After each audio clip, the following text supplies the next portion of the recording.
Hey everyone, thank you so much for bearing with us.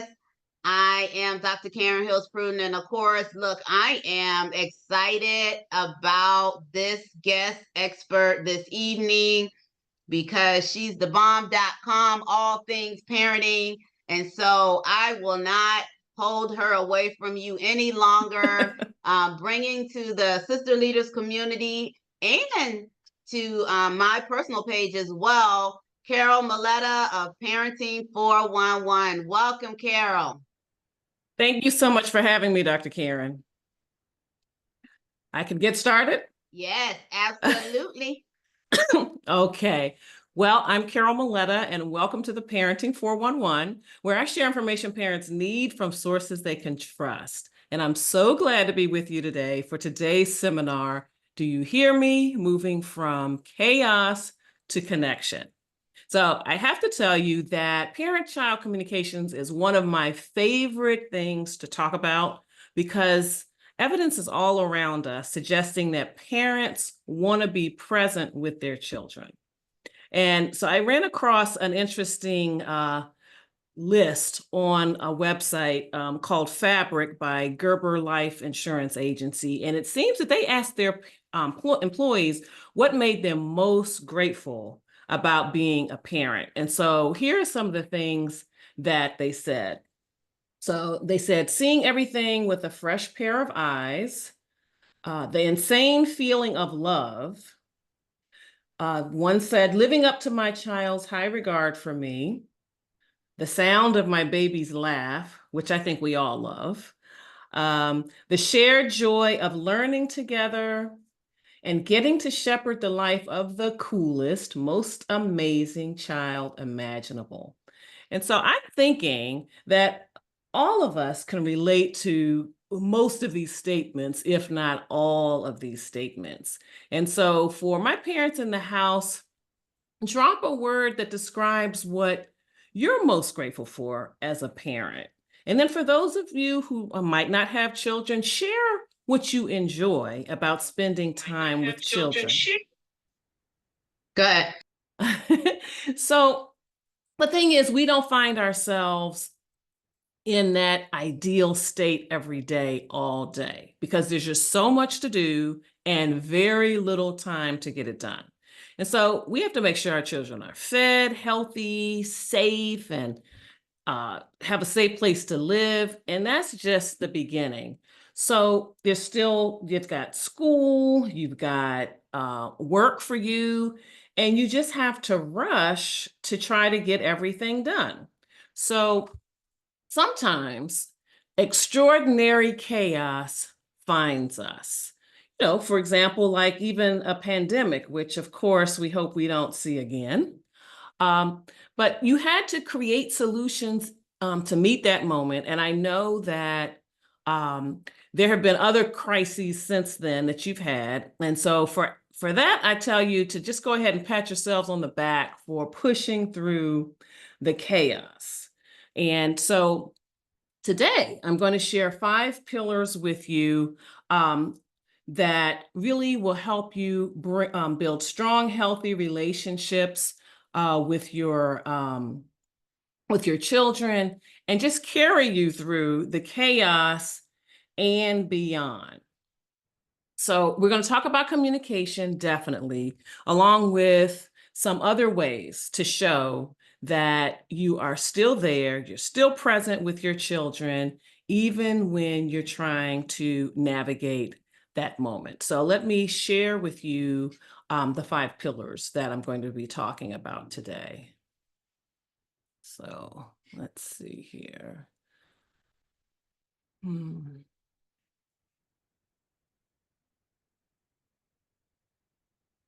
All right. Yep, I see it. Okay, so make room for the magic. That's the first one. Because here's what I've come to believe. Children who are confident, capable, and courageous grow up to be adults who are ready to meet challenges that life throws at them, while at the same time changing the world with all of their gifts and talents. And this can only happen with parents who are present, attuned to their children's temperaments, talents, and gifts. And Frederick Douglass said it best when he says, it's easier to build strong children than to repair broken men. So you can really go a long way to building strong children from the beginning when you lay connection as the cornerstone of your parenting. So why don't we dive into my first strategy for connecting with your children? And that would be making room for the magic. And when I'm talking about magic, I'm talking about magnetic, authentic, gracious, intentional connections that you're making with your children. So in other words, you have to be available. So the benefits of quality time with your children are numerous. I'm sure we can all agree with that. But research shows that children with emotionally available parents often feel emotionally secure and have lower rates of anxiety, depression, and other mental challenges. They have stronger ability to regulate their emotions, and they feel more confident about their relationship with their parents. And the Journal of Marriage and Family says that what is most important isn't the amount of time that you spend with children, but rather the quality of that time. And I know that that gives a lot of parents some relief, right? That if you can make those moments count when you're with them, it's not that we're saying that you always have to spend hours and hours when you're trying to get dinner on the table, you're trying to take care of things around the house, you're concerned about what's going on with work. It's about that quality time. And then it's also important for children to learn to spend time playing, learning, and doing things by themselves as well. That is very important too. And so when you do spend quality time with your children, those interactions are associated with better academic, behavioral, and emotional outcomes for your children. And finally, when parents and children engage in activities that promote learning and engage their curiosity, then you're going to have a major impact on their cognitive abilities and their academic achievement. So I think we all know it's important, but how do we do it? So as parents, I'm sure that you've noticed there's certain patterns, there's certain things your children do. They're pretty predictable if you really take a little time to observe them. So there's some times in the day that they just want to be by themselves. They want to go in their rooms, when they're hungry, and when they kind of want to talk, how they act, how they look. Sometimes when they want to talk to you. So plan ahead so that when you have those times, you can be available. And sometimes it's right before bedtime, or it might be in the car. And this can be a very good time to talk because you might be sitting right beside each other, or if your children are a little younger and they still sit in the back, say early elementary school, something like that. Sometimes when you're not face to face, it kind of removes that feeling of interrogation. And so it just helps open them up to feel a little more comfortable talking with you when it's a tough moment, they don't have to make direct eye contact, but at the same time, they know that they have your attention. And so those car rides on the way to school, on the way to, excuse me, soccer practice, or whatever else that you might have going on in your house, those can be some ideal times to have some conversations, and they may very well tell you some things that they might not tell you. They might not have told you before if you just asked them right out. Things just kind of spill out sometimes when we set the stage for our kids. And so the best time to really try to have those moments, have those real conversations, is when you're prepared to give your undivided attention and just being genuinely interested and just ready to tune in with your eyes and your ears. And this is when you notice that it looks like they really need to talk, or you just want to make sure they know you're available at home.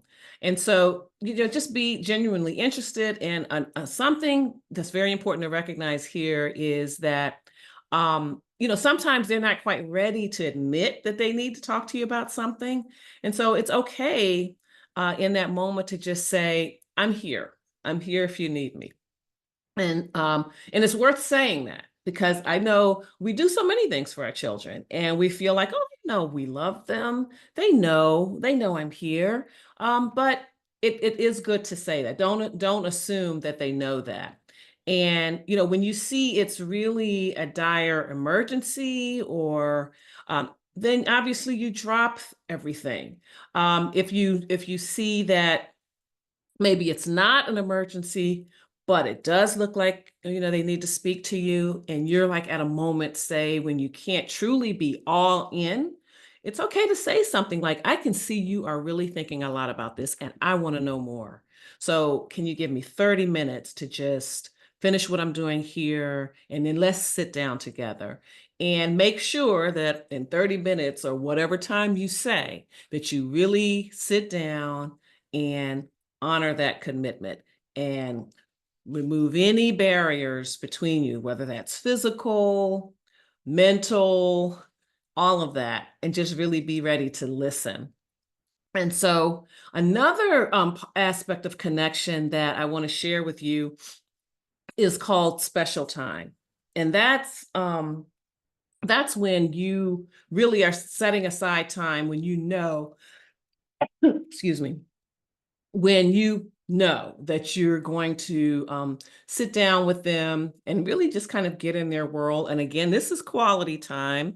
And so it can be, for young children, it can be 15 minutes because, with their attention span and all of that. But whatever you do, try to make it a regular time. Now, for younger children, you want to make it regular, like a little time every day, where you're going to, spend time with them. You let them know that it is special time. You call it special time. Or give it another name, give it any kind of name your child, well, what will resonate with you and your child, but you want to distinguish it from other times that you play or interact with them. And so in the beginning, they might need your help to decide what to do with this special time, because it's their time. Like, you're really going to get into their world. You're going to talk about what they want to talk about. You're going to play the game they want to play, and you're going to play by their rules too. Phones are going to be turned off. There's no checking texts or anything like that. And if you have other family members in the house, they're going to be off doing something else. Like, this is really time between you and one child, one-on-one. And so, for example, find something that they really like to do, especially if, you know, they may not be accustomed to having this appointment with you. That's really what it's almost like. And they may not know what to do. So just think about the things that they like doing. They like Legos.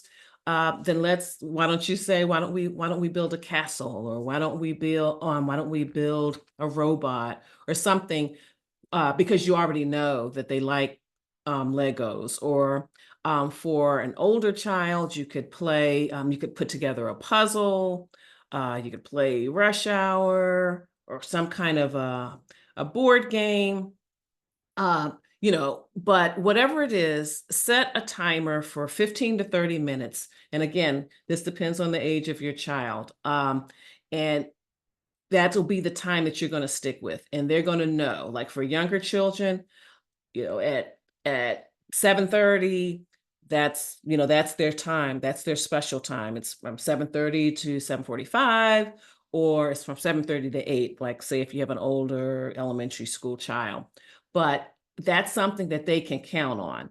And for your older children who might have more, they have homework, they have activities and things like that, then it could be an hour. And it might be once a week, but it's every Tuesday. They just know every Tuesday, I'm going to get together with mom, or I'm going to get together with dad for a special time, hang time. That's what my kids ended up wanting to call it. I have twin sons who are now adults, but That's what they like to call it, hang time. And again, during that time, you're having conversation, you're talking about what's happening, like if you're playing a game or you're asking questions.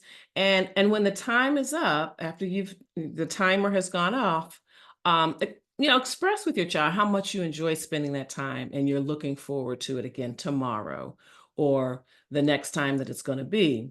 And make sure whatever activity you choose, playing a game, reading a book, talking, make sure that it's interactive so that it requires you to engage, because you could watch TV, but at the same time, if you're both looking at the screen and you're not talking to each other, then that's not really making the connection that you want to make with your child.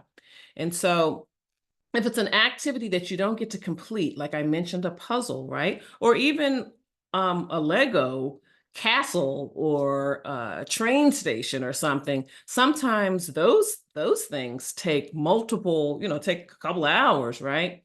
So your special time isn't going to be a couple of hours, but if it's an activity that you can't complete in the 15 or 30 minutes, then that really gives you and your child something to look forward to the next day. And so I know sometimes, it's easier said than done. Kids are going to be like, oh, I want to keep going. I want to keep playing. I want to do whatever. And you can say, hey, I really enjoyed this too. And I can't wait till we, do it again tomorrow. And I want to just also make sure that I'm not saying that that's the only time you're going to sit and talk to your child, or that's the only time you're going to play with your child. But that's a special time that they know for sure they can count on. Because the other times that we sit down and talk with our children, that can kind of be conditional. That can be, as long as there are no interruptions, or, somebody might have to work late or whatever. But when you have this appointment with your child, that's something that your child can really look forward to. And, frankly, you should too. That's like also for you, that you're going to shut down. You're going to disconnect, unplug, and plug in to your child. So it's really good for both of you. And you know, as I talked about quality time earlier, 10 to 20 minutes a day of that kind of focus time can really satisfy a child's need to be truly seen and understood by their parent. And one important caveat is that you don't withhold special time due to bad behavior earlier in the day.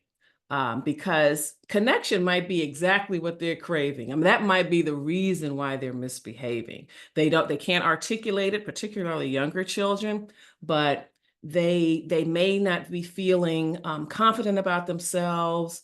Maybe they're not feeling like they're contributing. They may not be feeling good about something they don't know how to do or whatever, and they're acting out. But if you have this time with them, it kind of takes the focus off of that. And also, you're spending time with them, playing what they want to play, taking interest in them, might open them up. It might get them to start talking about it, more so than you withholding special time or getting into an argument with them. This might be a way to learn what's really on their minds and what's in their hearts. And it really just provides a real foundation for a bond with your child. And you'll find too, at least I did, and the parents that I work with attest to this too, that spending this time with them, this quality time with them regularly, can really kind of limit some of that attention seeking behavior, some of the stuff they do just to get your attention, to get you to look at them. And keep in mind, for young children, good attention for good stuff. I mean, attention for, not so good behavior, they'll take it. They'll take it for good behavior, but they'll take it for bad behavior too, because you're looking at them, you're engaging with them, and that's what they want. So once you've really established that you are able, you're available, you're ready to tune into them, then you can start to look and listen, and look, listen, and learn. And that's our next pillar of connection with children.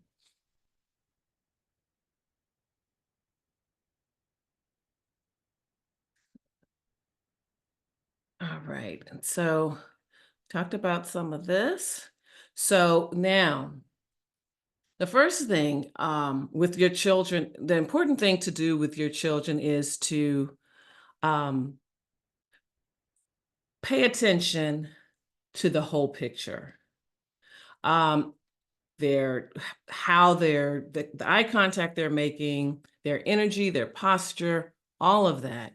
Take all of that into account, and just and pay attention, make note of these things, because now more than ever there is a focus on children's mental health and well-being. And so you want to notice, is there any language or behaviors that you've seen before when you knew your child felt unhappy or faced other unpleasant or uncomfortable situations.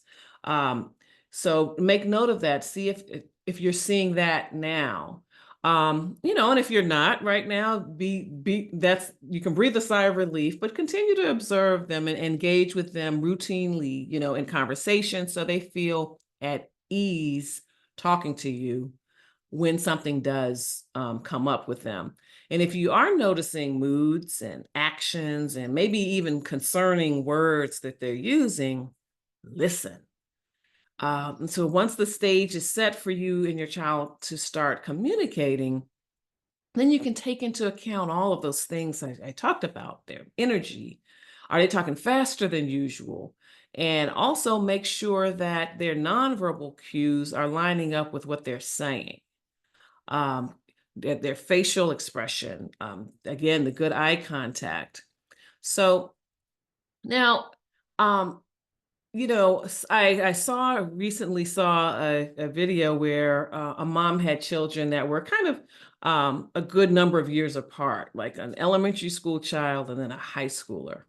And so what you saw there was that when the little girl got into the car, she got into everything. She told mom what her girlfriends, what they were wearing, and who was talking too much in class, and who got to help the teacher, how much, what they had for lunch. Her mouth was going a mile a minute, right? And so then this same mother showed what happened when she picked up her son. And that was like pulling teeth. How was school? Good. What did you do? Nothing. you know and so you just see that communication evolves as our children move from one stage to the other. So like I said, little children like to tell us everything about everybody. While your tween or your teen, sometimes they're going to hold things close to the vest. And so you kind of have to know how to tune in a little bit. Like, on the video that I'd seen on Instagram, she asked the mother, like, "Are you okay?" And and then he said, "Yeah, I'm okay." He just wanted he it sounded like to me he was really kind of winding down, because we all know that middle school and high school can be challenging socially. We know it can be challenging as things step up academically. And I think he just needed to decompress. He just needed to settle down for a few minutes. And so I like what I heard Rosalind Wiseman say. She's an author. She wrote the book Queen Bees and Wannabes, which is about girls and their cliques and their dynamics. And actually, her book was the basis for the movie Mean Girls. Maybe you saw the original, and apparently they recently did a new version, an updated version of it. But she says to parents of tweens and teens that when you're talking to your children, prepare to be changed by what you hear. Isn't that powerful? Like, not only to hear what they say and take it in, but be open to the possibility that your child may say something that changes your outlook changes your perspective. Like our children have untapped wisdom, and it really is up to us on our journey to communicate with them and draw that out of them, right? And so, tuning into your children like this can create an opening for you to impart those lessons when you've got them talking, you've got them listening to you. That's when you can really, really pour into them. And also, it just lays the foundation for a mutually respectful relationship. And when you show them that you get them, you understand them, you're going to likely over time see signs that they understand you a little bit better too. They understand you outside of your title, mom or dad. They understand that you're a person who you were a child once. You had hopes and dreams. You had challenges, and they'll see that in you even today. They'll see that, you might not have the best day at work sometime. And, you might need a minute to chill out. You might need a minute to get yourself together. Like, you have challenges too. They can develop empathy for you. And so, in terms of getting to really know each other and know what each other likes and what each other cares about, I haven't wanted to share with you about how one Mother's Day I got two of the very best Mother's Day gifts I ever received from anybody. And don't tell my husband, okay? But one was a tube of lipstick in a shade that was actually similar to what I wore. Now, my 8-year-old son had watched me follow a ritual every day. I would back out of the garage, stop, close the door, put on my lipstick, and then drive to school or wherever we were going. He knew I went nowhere without lipstick. And my other son gave me a biography of Oprah Winfrey. Now, back then, I used to record her show and watch it in the evenings or whenever I could. And I would occasionally talk about her and how I admired her story and how she created really pretty much the empire that she's created. And in that moment, I felt really known and understood when I received those gifts. And I told my children, I affirmed those acts of kindness. And I feel that that really came from uh, being connected, talking to them about what I'm interested in and just spending those moments. And then also at the same time, showing interest in what they cared about. Uh, so the next thing that we can do in our relationship with our children to build a good foundation is to acknowledge and affirm their feelings. Let's get this. So it really amounts to considering your child's point of view. So, children want to know that they can be themselves with us. And that means that we have to listen to them without judging.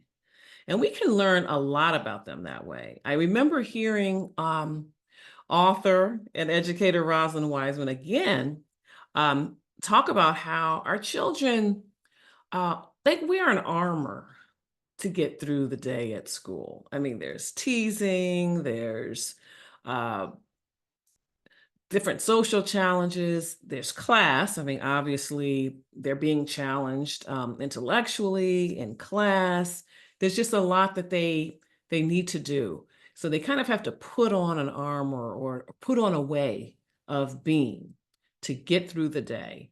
And through their many interactions outside of home, when they get to us, they want to feel like they can shed that armor with us. They want to be able to take that off. And the thing about it is, though, a lot of times we're so sure that we know how they think, what they're about to say, or that when they say something different, we make facial expressions or we dismiss them. And at home with us, then it doesn't feel like it's a very safe place to shed that armor and express themselves. And very closely to that is affirming them. because they have concerns, they have beliefs, they have feelings. And a lot of times adults feel like children don't have to really worry about much. Uh, it's us. We have the problems. We have to figure out. We have to earn money. We have relationships with people, with our coworkers, with our spouses, with our partners, whatever. We have all of these big issues that that we have to handle, and we don't think children have to deal with much. But the truth is, the situations that they have loom very large in their lives, and so we have to give them an opportunity to talk about those, to turn those over in again our safe place at home. And so I'll talk about this a little bit more in a minute, but you can offer information and insight to calm their concerns, as well as provide some context and some data, because they're forming beliefs about the world as things are happening to them. And sometimes they're mistaken beliefs, right? They're just trying to connect the dots, and they don't have that extra information that we're able to give them.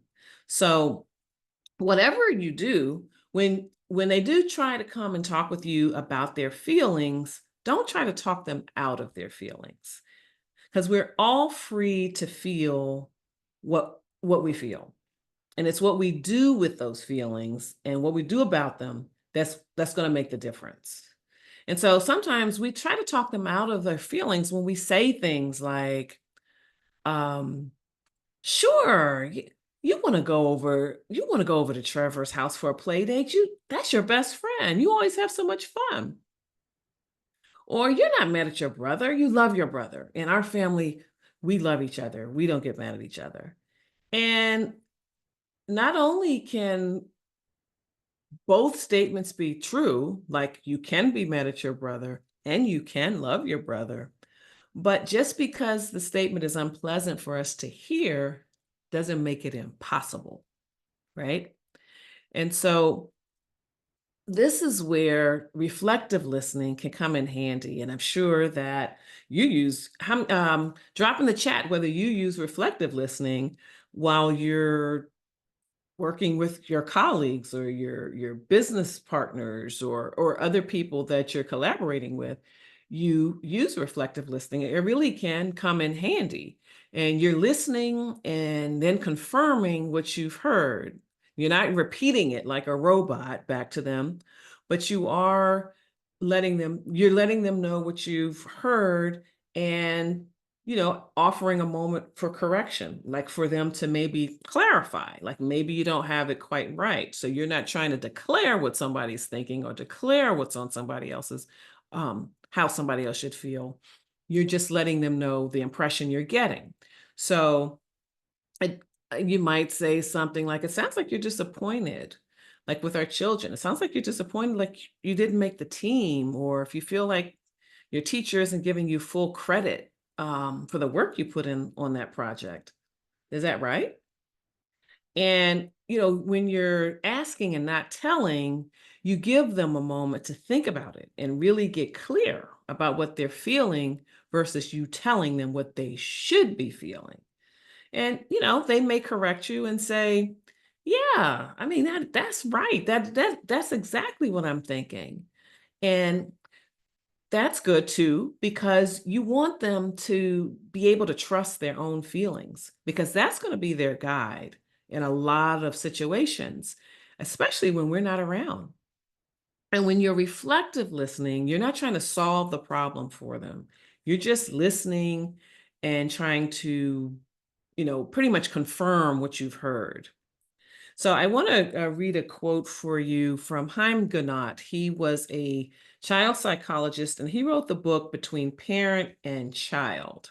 And he said it's a deep comfort to children to discover their feelings are a normal part of the human experience.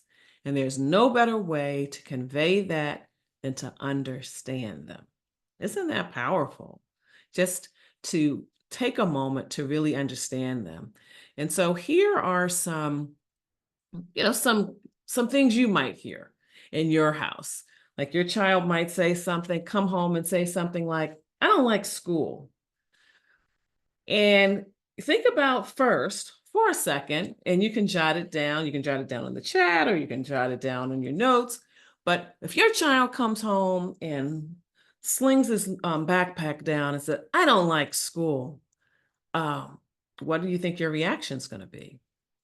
I mean, I know some parents might be like, what do you mean coming in here throwing stuff around? We don't do that, right? Or what do you mean you don't like school? Or I don't like work, but I have to go. So you have to go to school. But really, when you think about from a reflective listening kind of standpoint, you could maybe say, wow, sounds like school was pretty stressful. Is that right? And the kid can say, yeah, it's too much homework. Or, and then you can go from there. You're feeling like it's just more than you can handle, or you're feeling like maybe you don't understand it.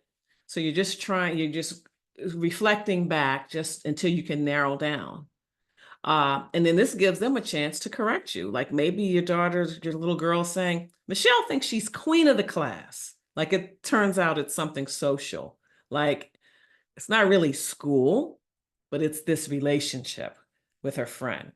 But by being reflective, by being tentative and asking uh, what's on their mind, um, you can drill down a little bit to the answer. But something else very important that you can do is that you can help them to begin to learn how to name their feelings.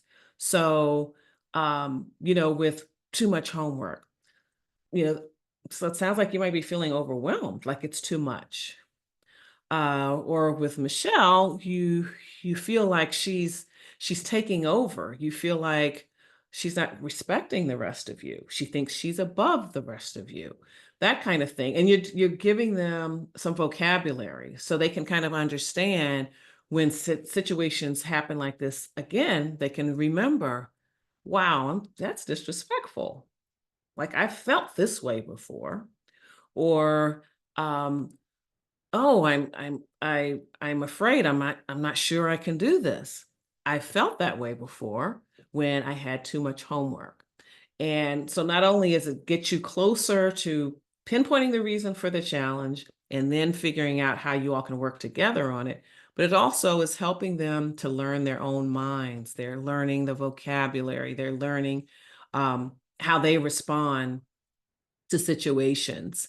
And so when children really feel understood, then it really just gives them license to own their feelings. Like for example, when we tell them, I mean, when they tell us that they're upset at a person, maybe it's their best friend or it's a sibling or something. It gives them the opportunity to know what that feeling is, own it, and then from there you can take them to a place of resolution. But if you don't even allow them to feel it, they're fighting, they are mad about that situation, because just because you try to talk them out of it doesn't mean they don't feel it. But they also aren't able to sit with it and maybe see a way past it. Uh, because you're not letting them feel it. So that is another reason. And as I said earlier, the feelings are really a compass. So you want to help them to tune into that compass as early as you can, because they're going to need it, because we're not always around. And, they might have a bad feeling about somebody. Maybe it's a child, maybe it's an adult. And if they've had an opportunity to work through that with you, then they can figure out how to move past that situation. So I I certainly could I can attest that this can be a challenge. Once when my children were, I don't know, I think they were probably about 8. Um, there was a time when one of my sons stood very firm about something that he was feeling. We were having a birthday party for them, and there were about 20 kids because two classes. Um, they were at our house, and there had been a lot of running around in the beginning, a lot of playing, running in and out of the house, and all that. But at later in the party, we had a magician come, and so it was finally time for them to sit down and watch the magician perform. And moms, like me, the host, and a couple of moms that were there to get a break, right? And so all of the children were sitting on the floor, and I was sitting in the back of the room. And one of my sons comes up and he says, "Mom, where's that boy?" And I said, "What boy? Everybody's here. Trust me. Please go back over there and watch the show." And I counted the heads, the backs of their heads, and I said, "Yeah, they're all here. Please, please go enjoy the show." And so my son came back two more times. And so the last time he said, "Mommy, where's that boy?" And I was like, "You feel like somebody's missing? Is that what you're saying?" He said, "Yes, he's gone." I was like, "Okay, tell me, who do you think is missing?" And he described the boy, he described the hairstyle that he was wearing, and he said, "Yeah, the boy with that spiky hair." And so then I started counting again, and like there was no boy with spiky hair over there watching the show. So I was like, "Oh my goodness, he's right. He's missing." And so I looked across, I looked everywhere, and next thing you know, I had to run up the steps because I was like, I have somebody dropped their child off here and I don't know where he is. So I took the stairs two at a time, running upstairs to see where this child was. And so I finally got upstairs to the boy's bedroom, and there was the boy with the spiky hair in their room. He had climbed up to the top bunk and was reading a book under the covers. And it just reminds me, Wayne Dyer, author, said, "Change the way you look at things, and the things you look at change." My son was not being a nuisance. He had learned to trust his instincts, and he was going to stand firm on how he was feeling. And what the problem was is that I was counting the backs of the heads, but I was counting my son in the head count. And so there was an extra count, there was an extra child I was accounting for. And and so I didn't realize someone was missing until my son persisted about there being a missing child.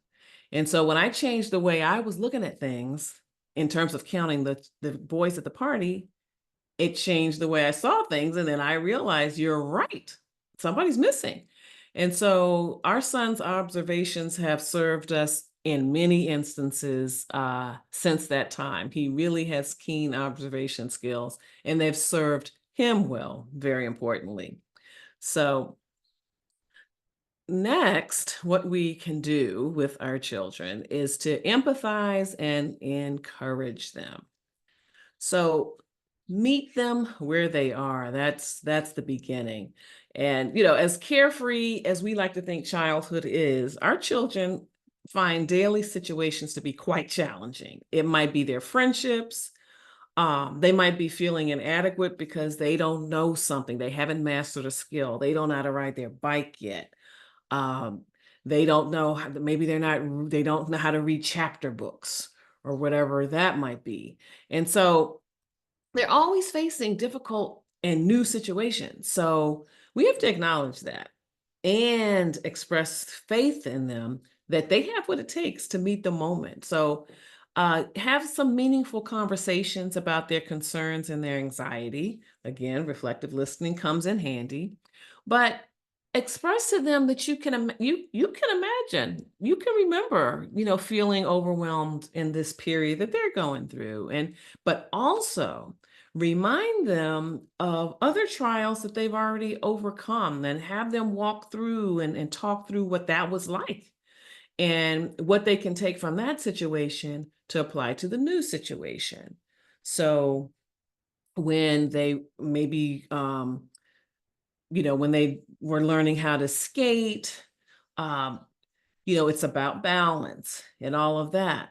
So maybe when they want to learn how to ride their bike, they're frustrated because they haven't been able to learn how to ride their bike, but you can talk about how it's about balance and you can just find similarities to that. But also, even when there aren't similarities, what is similar is that they worked hard. They spent the time, they practiced.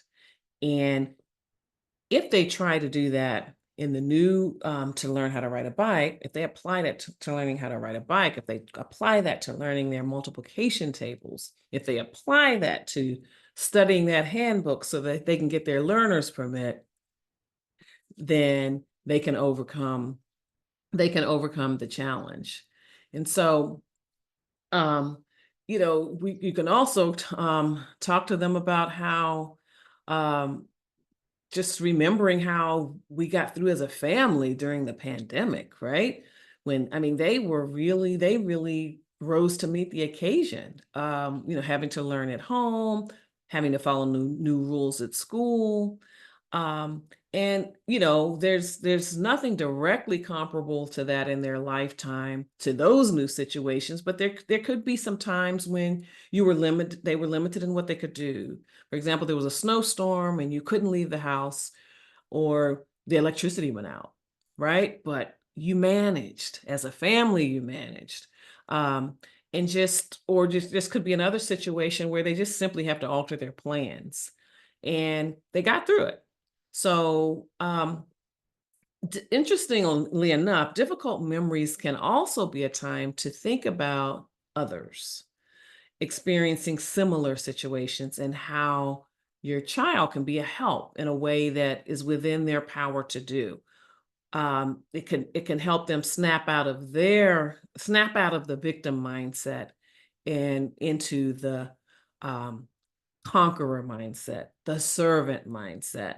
And so invite them to imagine how things could be different and then what they are in a position to do about their situation. Brainstorm with them and help them select an option for resolving or improving their situation, not only for themselves, but maybe again, sometimes looking at others, how you can help others can also help you to not dwell so much on what's going on with you.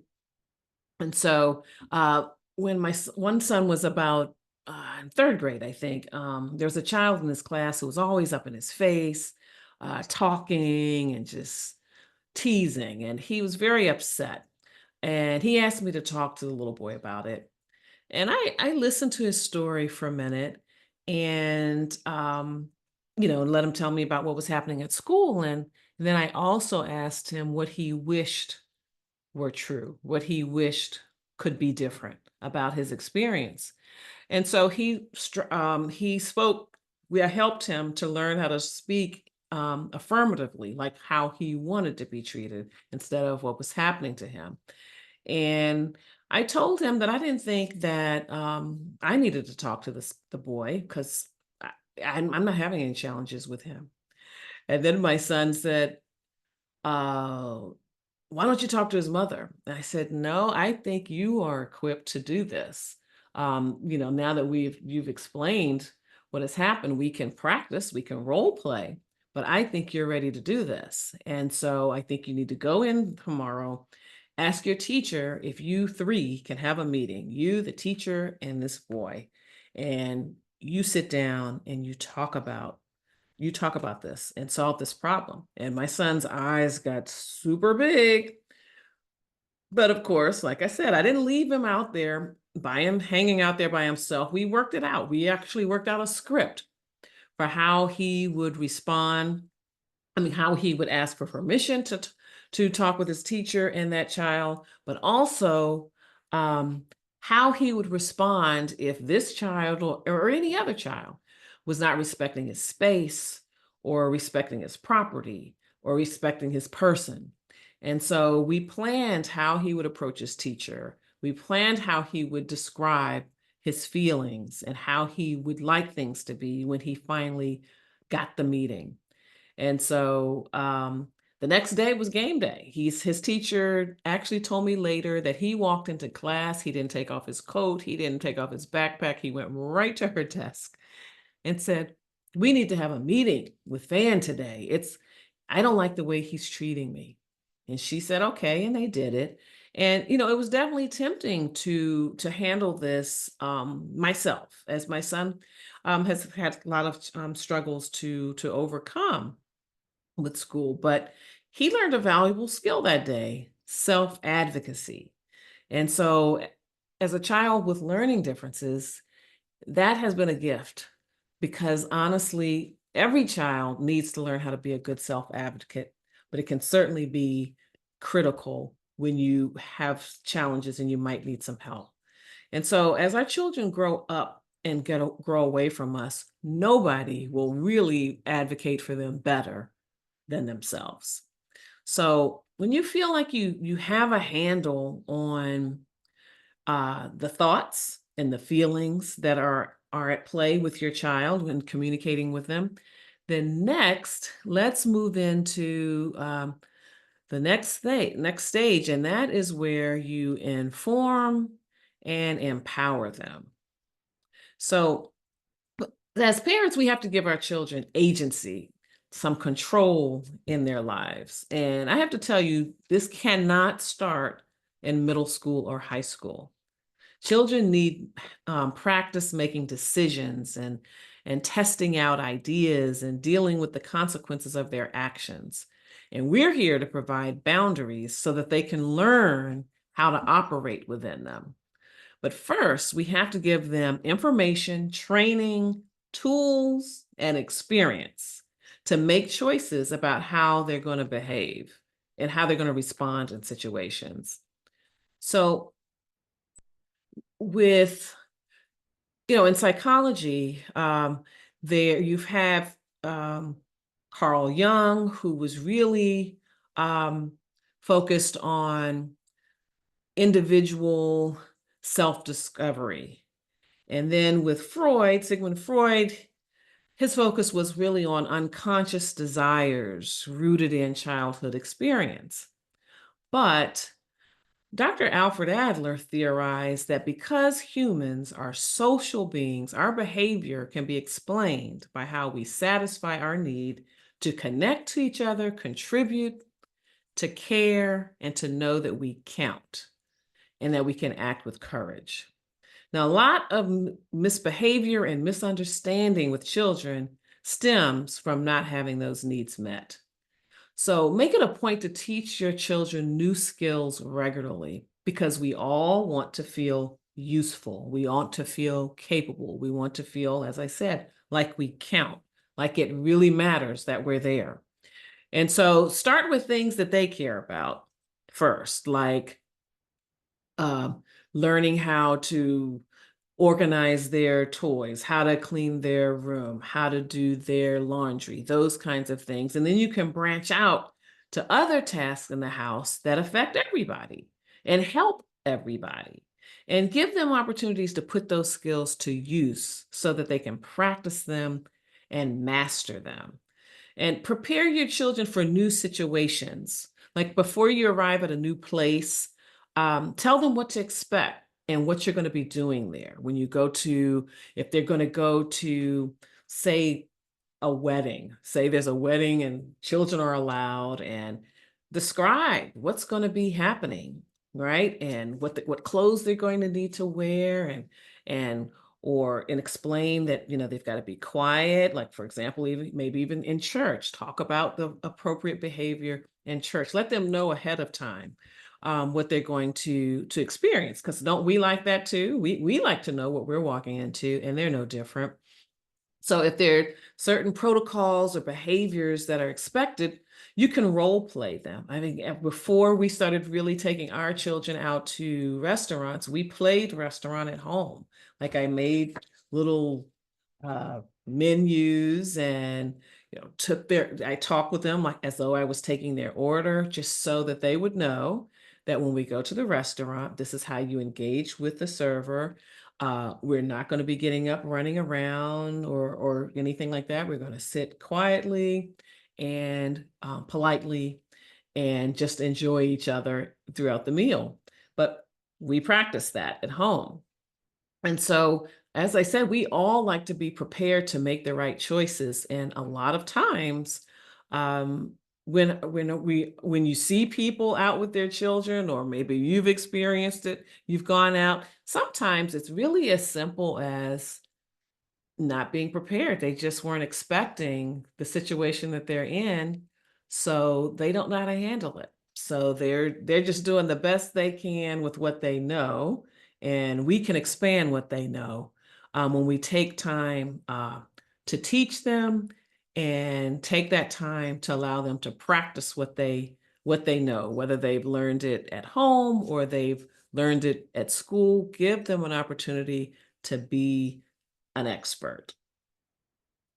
Now, I have created a problem-solving model, and I call it the big idea for problem solving. And so with information and training, children can make decisions.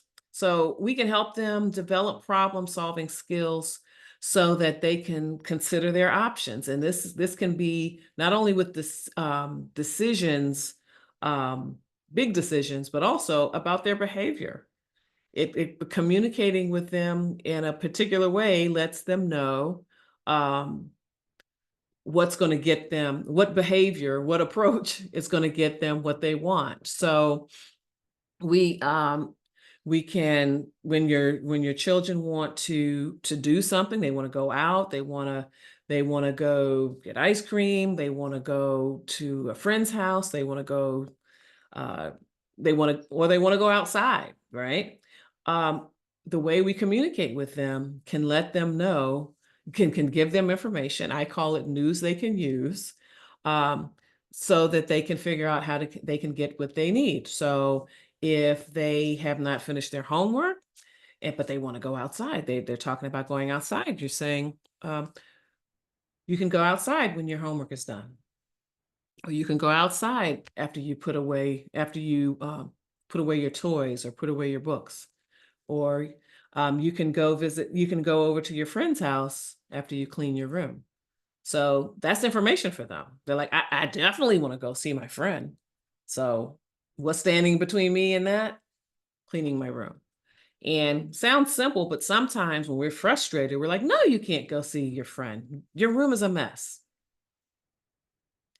So how we're gonna get that room cleaned. I mean, if you're okay with them going, if going to the friend's house or doing what they want to do is not really a problem, why don't you tell them how they can do it? And then that solves the problem for both of you. So another thing is that there may be some bigger, not well, bigger decisions. Maybe there's an issue with screen time. They want more screen time, or sometimes I know when our children were younger, in elementary school, they didn't get screen time during the week initially. I mean, we changed that gradually, but they didn't get screen time during the week. And so I bet you can't even imagine that now with all the smartphones and all the devices that children have nowadays. But that was something that we did. And so let's say that your child wants more screen time. They want screen time during the week, and maybe you don't allow it right now. So you can just start by naming the problem. So what you do is focus on the situation, not the people. Like, no, it's not you all, you keep nagging me about screen time. There's no screen time during the week. And then the next thing is to identify who owns that problem. So as the parent, you're okay with the arrangement. You set the rule, but your child isn't. And so on your side, you have some concerns. you feel like it's going to interfere with schoolwork. It's going to, maybe they're not going to get enough rest. Then that means if they don't get enough rest, they're not going to get up on time for school the next day. Your child, on the other hand, says, this isn't fair. Like, excuse me, I'm out of the loop. Like when I go to school and my friends are talking about this show or they're talking about music, I don't even know what they're talking about because I don't get screen time. I feel left out, you know. And so together you could brainstorm some solutions. And you know, when you're brainstorming, just like at work, there are no bad ideas, right? You just write them all down. You're going to consider everything. So your child might suggest watching 2 hours, like 2 hours a day of screen time sounds just right to her. She wants to watch as soon as she comes home, and she says she'll do her homework after that. You, on the other hand, say 30 minutes to an hour a day might work, but only if homework is done first. And you might also say no screen time in the bedroom. So together, you all can come up with something that kind of satisfies both of you. Like you, on the one hand, are recognizing, hey, she feels left out, and I guess I can understand things have changed a little bit. She should be able to have a little screen time. Let me see what I can do. And she's recognizing that she still has to get homework done and that she just can't watch, have screen time all evening. So together, you all might come up with something that satisfies both of you. So maybe you say 1 hour homework has to be done and it can't be done, no screen time in the bedroom. And so what you do then is agree that you're going to try out the solution for a week and then come back and assess how it worked out. And so you, as you go through this exercise with them, over time, they'll begin to think this way about their challenges. And then you're more of a consultant. They may ask for your help. And so you offer help with them, but be understanding if they say no. Um, they don't want to help. They think they know how to do it, after you have given them some these guidelines. But still, you are the leader of the family, you and your partner.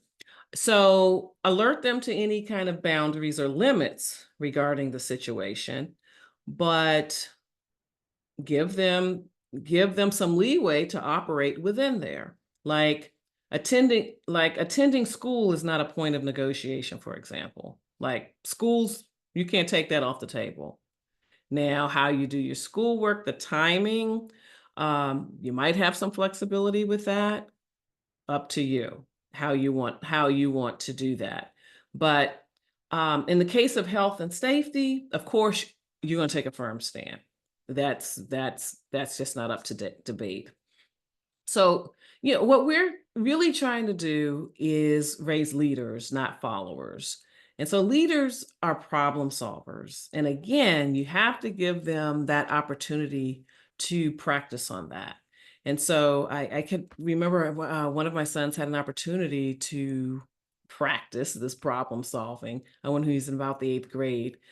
His teacher had assigned a research paper for all the students, and she had mapped out the process for them with the checkpoints, all the milestones along the way, like um, they're they're selecting their topic and their thesis, and then beginning their research and documenting their research and all of that. And so she told me that he wasn't hitting all of the checkpoints. And so I told her, well, I'll be happy to speak to him and see where he is, make sure he understands everything, but I'm not going to step in and rescue him. Like I'm not going to do the work for him. And I'm sure some of you've read about how parents do too much for their children sometimes in school, and listen, hey, even getting them into college, there was that scandal a couple of years ago.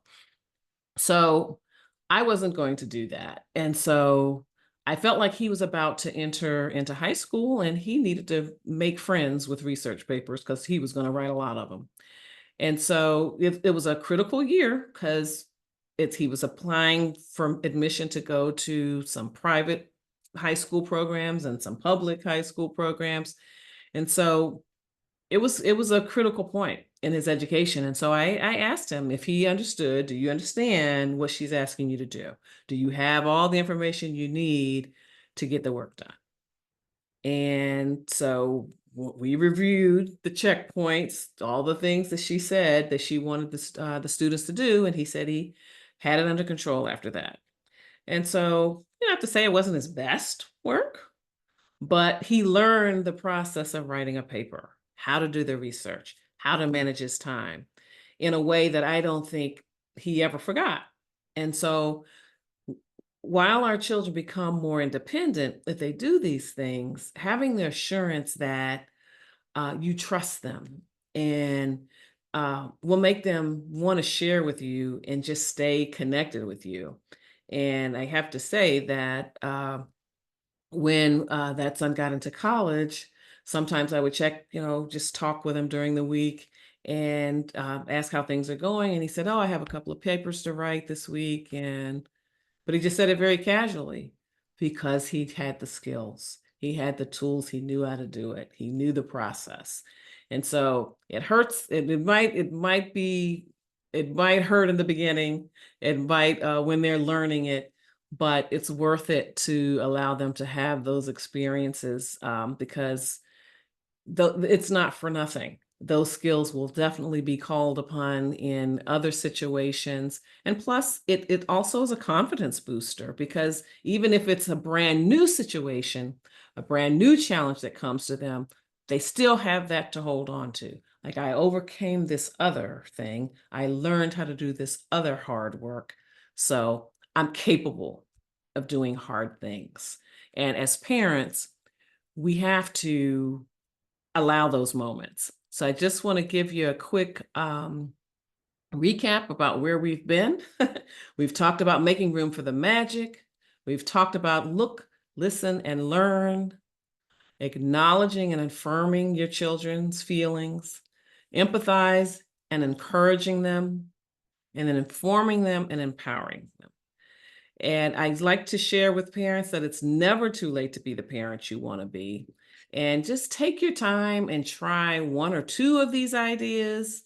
Regular instances where you're actually tuned into your children um, actually recharges your child's energy pack, emotional energy pack. And so being indifferent and attentive draws energy out of their energy pack.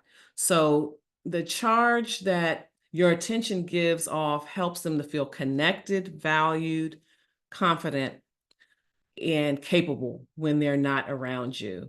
And Toni Morrison said it well, every child wants to know, do your eyes light up when I come into the room? So I want you all to light up when your children come into the room so that they know that they are understood. So it's been my pleasure to speak with you, and I hope you'll join me in my Facebook community at bit.ly/theparenting411. And I'm also offering a free copy of my book, Mother's Work, Pearls of Wisdom and Gems for My Journey. And it lays out a lot of these principles that I've shared with you today and just talks about not only my journey, but how mothers in particular can chart their own course and identify the guideposts that they can hold on to during this challenging journey of parenting. And you can find that at www.mothersworkthebook.com. That's www.mothersworkthebook.com. And of course, follow me at the Parenting 411 on all social media platforms. Thank you. I love it, love it, love it. Thank you so much, Carol. We're not going to let you get away just yet. I took quite a few notes, and I like that you made it easy for me. Oh, That okay. you made it easy for me in my note taking, and you mentioned most of my notes in your wrapping up. But what I got from all the information that you shared it made me reflect back on, I had a whole lot of help raising my children. So I had a mother-in-law and a father-in-law who were very instrumental in helping me raise my children as I worked and went through school and got a number of degrees. And so as I was thinking about how you were talking about the goal is a mutually respectful relationship, I believe I had that with all of my children, but I began to reflect and think about that what you're advocating takes time, and you have to Yes. slow down as a parent from the rat race of work and life, to make time to have these regular meetings with your children, to make sure that they feel like it's special time and not, like discipline time or anything like that. Yes. Um, Yes. and and if you have more than one child, because you said it's per child, it's not a group thing. So if you have three children, it's not get all three together for a half an hour. It is each child has their time. Um, and I was thinking, like, wow. So my question, I say all that to say I was reflecting on my children who were all back to back. So they're all a year apart from each other. It's three. So they were all back to back. How does a parent of multiple children, and I recognize that you had twins, but we're talking more than two, maybe even more than three, who is also working and doing some other things, have some other responsibilities, make sure that they employ this methodology of this special time, because I believe that it is that bonding will help you out in the long run down the road. Absolutely. Absolutely. So I believe it is required. It's not optional. It's required. But Hmm. how would someone who has quite a few children navigate this to give each child their time? And then what age? Because you were talking about teenagers and young children. Um, what age, or is there a cutoff age for this special time? A cutoff? No. Well, not Absolutely. like cut off, but like, because I know as teenagers sometimes they didn't want to be around us. And it's harder. It's harder, but no, not cut off. But it's just they make it more difficult because now they're mobile with their extracurricular activities and different things like that. Well, the important thing to remember, first of all, is it doesn't have to be fancy. As a matter of fact, keep it as simple as you can, even for the older ones. Now, obviously, for the younger ones, early, and you can start this early. Like even you can go through the motions of this. Your child could be 2 years old. I mean, but getting them accustomed to having you get on the floor with them and play their games, and 2, 3, 4 year olds, and having you play the games they like to play and answer their questions, and you're just plugged in.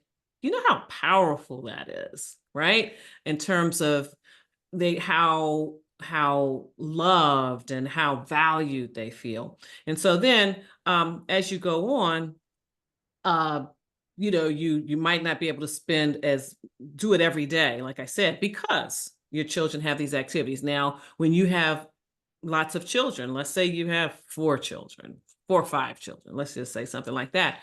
Well, even with the little ones, we're not going to be all little at the same time, but even with young ones, though, you might not do it every day. But number one, if you have a spouse or partner, that could be when they do it, or you know what I mean. Mhm. You could have your partner do you with one child, and your partner could be with another.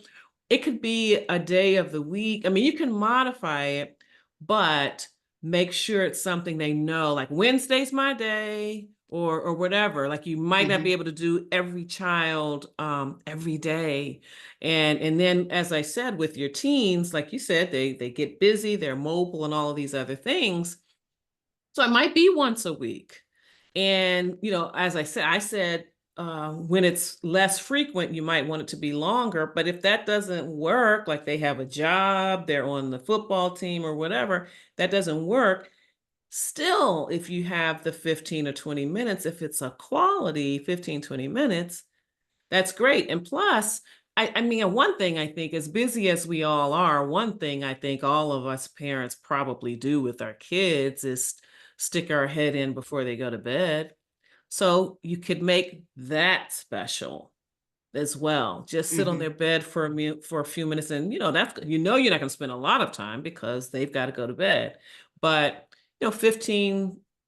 15, 20 minutes, something like that, where again, you're just plugged in and just talking about stuff, important stuff, not so important stuff. Just doing that, that can also be it as well, especially when you have a lot of children, I like that. And I'm looking in the chat and I see that um, Chrissy Johnson, I guess, in terms of when I was talking about multiple kids, she said time management.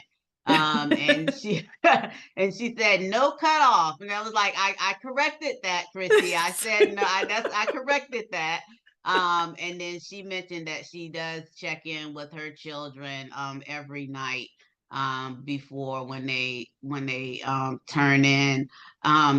I My last question, because I won't hold you long. My last question is, a lot of times one's expertise come from something that they experience. And so tell us, how did you become the parenting guru, expert?